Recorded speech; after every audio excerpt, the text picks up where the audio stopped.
Lolo sa NBA. Alam nyo bang may isang lolo na naging instant NBA star sa loob ng isang gabi? Bago yan, like and follow na kung love mo rin ang lolo mo.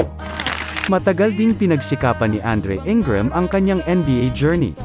Mula noong high school siya ay nakitaan na si Ingram ng napakalaking potensyal dahil sa talent niya sa basketball. Pero naging maalat sa kanya ang oportunidad dahil kahit pa high-level performance ang pinapakita niya sa NBA G League at D-League. Hanggang sa sumubok nga siyang dalhin ang talent niya sa Australia dahil nga di siya napapansin ng NBA. Pero nanaig pa rin ang pangarap ni Ingram kaya agad siyang bumalik sa G League para maglaro sa South Bay Lakers.